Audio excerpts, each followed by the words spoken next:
Hello and welcome to my fifth video. Uh, this will be about the one-shot Blood in the Water by I Love Myths 2003 from the series called Media Storm, this is part 4 of Media Storm, part 2 of Media Storm Villains. I'll be covering any future works from this series as I've asked the creator if I could. Anyway, so this one is a gen fic, basically no ships, and this has major character death, and it does describe the state of, well, a body of someone. I won't spoil it. And yeah, now the summary. Summary. That's the thing about secrets. Sometimes they don't last. Society makes a mistake, and that was putting their faith in only one man. They say sharks can smell blood in the water. If that's true, then the media could be called the sharks of the hero world. It all started with the whispers from the underground, secrets exchanged in hushed voices between villains, vigilantes, and other denizens of the underworld. It didn't take much more before the first shark picked up the trail. All Might has a unique transferable quirk. A simple sentence, something that could have come out of any fan's wildest imagination. It would have been shut down if the rumor had been about anyone else. It just seemed so unbelievable for a single quirk to have that ability. According to all known records and every scientific paper, quirks were a part of a person's DNA. It was integral to their identity. So how could something so important, so personal and private be shared? It was impossible. If the rumor were about anyone else, it would be ignored. But alas, the rumor was about All Might and his elusive work, and that was enough to have a few sharks hunting. All Might had been a hero for the better part of 30 years, and not once had he answered the question of what his quirk was. For a hero so heavily focused on in the public eye, there was very little that they actually knew about him. They knew he was friends with his sidekick Sir Night-Eye and had connections with David Shield, but there was nothing known about the man being behind the hero. That's why, at the slightest hint of his personal life, the media became sharks, hunting down their morsel of information and tearing it apart until they had a section they were satisfied with. With tearing into a piece of information came research, and with research came clues. Before All Might, the uses of OFA were obscure. Hero society only began with the rise of quirks 200 years ago, and hero rankings were heavily dependent on multiple factors such as flashiness, marketing, and power. The first few OFA users had emerged during the quirk wars and thus were labeled nothing more than vigilantes. There was no good publicity or marketing team on their side to boost their presence or make them popular. In a world where the majority were quirkless and the quirk were discriminated against, it was easy to slip by without having to explain anything. Later on, as quirks became the norm, OFA users blended into hero society with no one so much as a twitching at them. Sure, they had to mask the transference of OFA as a quirk evolution, but quirks were still not studied enough for anyone to correct them. For All Might had the quirk for over 30 years, and times were changing. Science has progressed, and the wrong questions were starting to get asked. Who taught All Might? Where did he come from? Is this quirk natural? Is a quirk transfer possible? For the general public, there were mixed reactions. Many academics brushed off the rumors as a mere publicity grab by some reporters. But some All Might superfans were all too willing to believe their idol could do the impossible. The topic was discussed back and forth on all major news programs and by everyone. No matter their personal opinion on the matter, they still discussed it. For the Villain Society, however, they knew. Unlike the meek sheep, that the public had become used to the pretty lines and sugar-coated words of the government and HPSC. The villains were not blind to the truth. One way or another, they all knew that quick transference was not an impossibility. Influence across merely an improbability. For decades, there were similar rumors about a previous kingpin of the underground, a man whose breadth of influence spread across Japan, even in the early days of quirks. A man who could give and take quirks. There were there was were smoke, there had to be fire. For two separate individuals to be linked with quick transference, there must be some merit. For rumors to form, there must have been some basis. That was thought of in many villains' minds as their eyes focused on All Might, the symbol of peace, who seemed to be hiding more than he had let on. It had been 3 months since the question started being asked, and Toshinori Yagi was both stressed and exhausted. Somehow both his time limit and weekend form had been late. Photos now circulated the internet worldwide. His scrawny, emaciated form coughing up blood as he clutched onto a wall for support. That was a far cry from the strong image that he'd like to have the public see. Unlike some of his fellow heroes back in Denver, Toshinori didn't like people prying into his personal life. He liked to keep Toshinori Yagi separate from All Might. When he wasn't working as a hero, he didn't need or want to be treated like one, which meant he couldn't be recognized as one. One of the better things to come out of his injuries was the drastic change whenever he powered up OFA versus when he didn't. It was the one good thing that could come out of his injury. Other things were just slightly less terrible. Now that his true form and identity were revealed, so was his address. Toshinori had stopped keeping track of how much sleep he'd lost over the constant banging on the doors and the sound of reporters calling for an interview. He was sure he was already missing weeks of sleep, but even then, the reporters continued to bother him relentlessly. He'd been more reluctant to make a statement in his life. He'd never been more reluctant to make a statement in his life.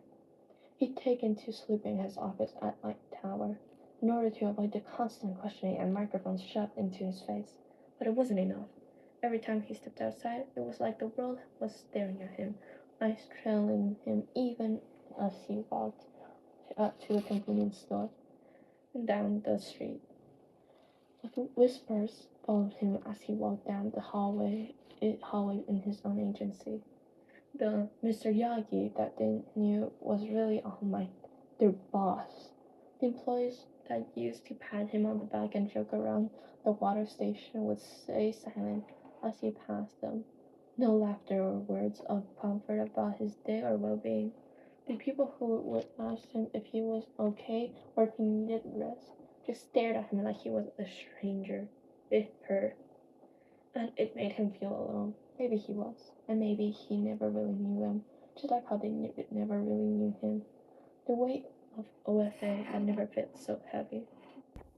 Toshinori Yagi was growing tired. He was getting weaker and no one would help him. Izuku made sure of that. Heroes had a habit of overestimating themselves, and it was easy to judge others. It was easy to tell a weak, pathetic, quirkless kid that they couldn't be a hero, but it wasn't so easy to stare into a mirror and say the same.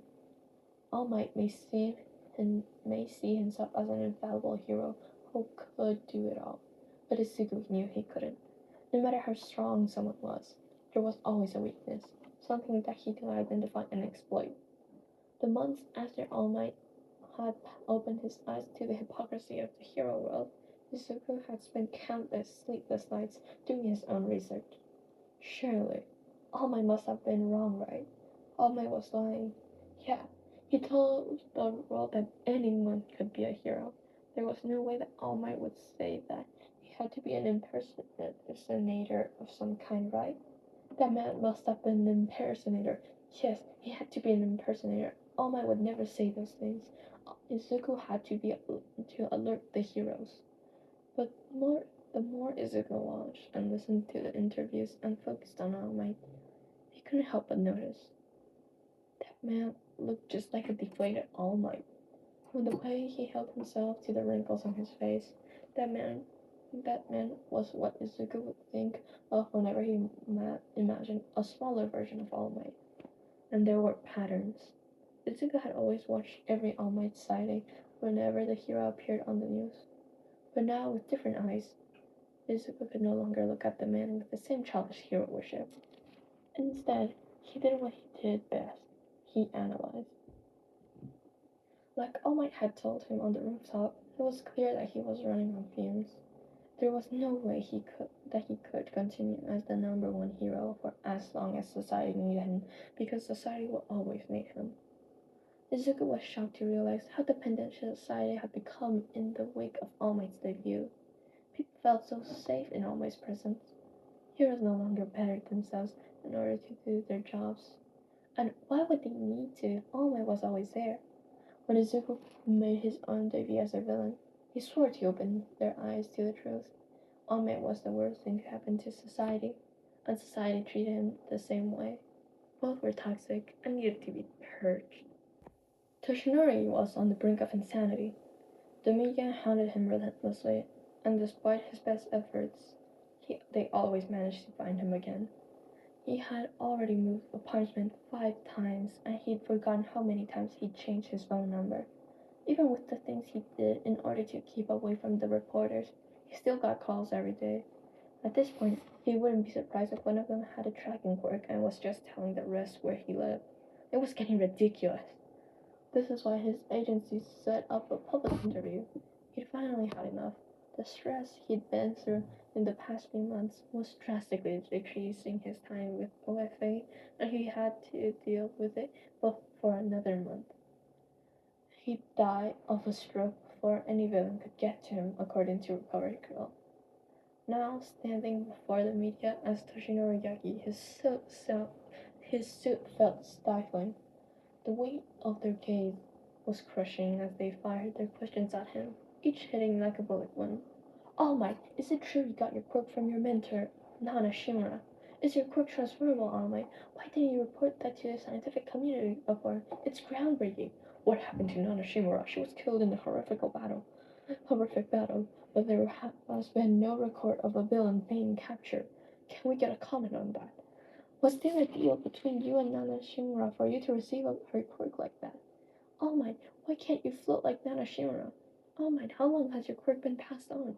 The questions were hard to answer, but Toshinori did his best. He almost cried when he was forced to remember Nana, her death, and the man behind it. Each question spoke at a part of him that was still tender from the loss of someone who he had considered a mother. As the questions got harder and Toshinori had to blink back to tears, a commotion broke out near the entrance. Villains are attacking! Run! Screams erupted from all sides. It was chaos as people ran to take cover from the onslaught of projectiles the villains launched. Boulders fell from the sky, and fires raged around the building, cornering the reporters and not allowing them to escape. Some villains started tearing at the structure of the building, and beams soon joined the boulders, pinning some reporters down as others cried for All Might to save them. Toshinori, in spite of this tiredness, powered up his quirk. He wouldn't let anyone die today. He was the symbol of peace. He was here. As All Might ran himself ragged, he made sure that no one would die. He couldn't keep an eye on the villains. The villains kept an eye on All Might, bidding their time and treating more chaos to force the number one hero into expending more of his limited time. The power they just needed to follow the plan. All Might didn't even know that there was a plan. When they saw the first signs Karma had warned them about, the villains readied themselves. They'd be known as the guys that took down All Might if they were successful, and they couldn't wait.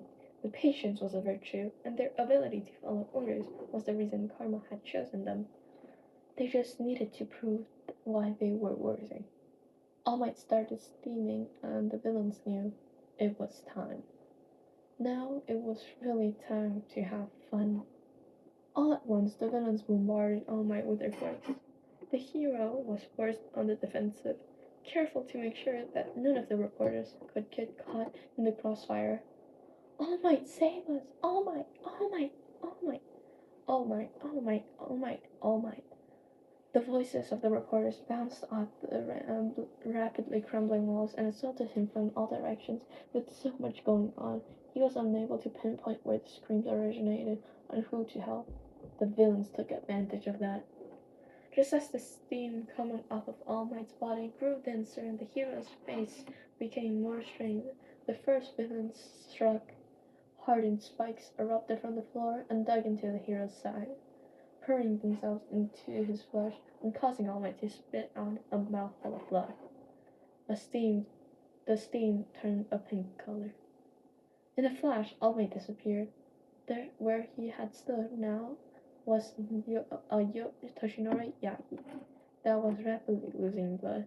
His sunken eyes were filled with pain as blood gushed from him like a geyser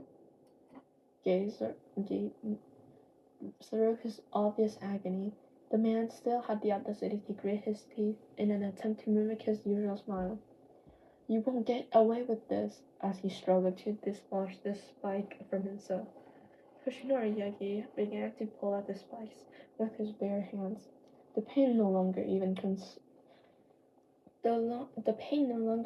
concerned as he tore at his injury. I will save them. As he continued to fight past his injuries, the first murmur started. You can do it, All Might. The cameras were still rolling. Despite the mayhem, not one camera had stopped functioning. The interview that Mike Tower had set up to be broadcast nationally had turned into a spectacle. Here was All Might, who despite his obvious pain and weakness, was still fighting for the lives of others, gave them hope, and cheered for their hero. Don't let the villains win, All Might. You won't let us down. I know it. You're still fighting through the pain like a true hero. We believe in you, All Might. It was as if all of Japan was holding its breath in the fighting as the fighting continued. Blood stained Toshinori's hands as he desperately tried to remove the spike from his old injury. He could taste the iron in his mouth as he bit his tongue to avoid screaming. The pain was agonizing. It was as if someone had poured liquid fire into his veins and it was now eating him up from the inside. That he tried to activate OFA, but for some reason his quirk refused to obey his commands. His body already straining from the effort to stay alive. Somewhere inside him, Toshinori could feel his master cheering him on, begging him to stand up and walk away from this fight that he doubts he'd survive. But he couldn't. He couldn't let people down. He was the symbol of peace. He had to win. He couldn't fail. Despite every natural instinct telling him to run away, Toshinori powered up OFA and braced himself. The result was carnage. As all of Japan watched, the former number one hero All Might was brutally ripped apart. His blood sprayed all over the cameras, tinting the lens in a bright red, trickling down and leaving trails across the screen. The public was speechless. There, on screen, All Might's body lay in multiple parts. His arms, stick-thin and frail, were thrown into an obscure corner of the screen.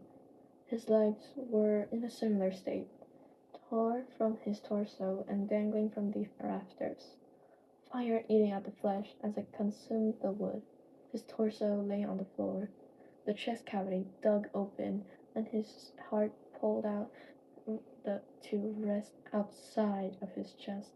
And most hauntingly, All Might's head lay detached from the rest of his body, facing the cameras. His eyelids were taped open as a villain wrote a message in blood on the wall behind it. Karma got you. And then the villains all disappeared, stepping into a swirling portal as other heroes burst through the wall. Hux and Miracle led the charge as they stormed the building. Red Feathers collected the reporters and ushered them out as the heroes surveyed the parameters. searching for villains who were no longer there. Their eyes fell on what remained of the former #1 hero. They froze. Hawks didn't move or make a sound as Miruko ran out of sight. A moment later, the sound of someone emptying their guns could be heard. No one could blame her. The sight was horrific. It was the end of an era. It was the end of the symbol of peace. Meanwhile, somewhere in the underground, the Kingpin sat watching the broadcast. Karma watched as the other heroes arrived too late to save their former #1. He wasn't surprised. They had relied on one man for too long. They were rusty. Now they were forced to see the truth. Hero society would fall. You were right, Karma laughed. You were right, All Might. As it turns out, I'm not fit to be a hero after all. I can be more than they could. I can see more than they could, anyways. And that was the end of this of the one shot, Blood in the Water, by I Love Myths 2003. Check them out, link in the description and everything. Yes, I'll work on the audio to see if I can do anything about it. So yeah, don't expect anything. Don't expect any videos for the following weeks after this one. Since I need to really just figure out what fic I wanna do next and ask for permission. So stay tuned, subscribe, whatever. Like if you like the video. Check out the author in the description and also the fic. And yeah, have a good time. Bye. All that.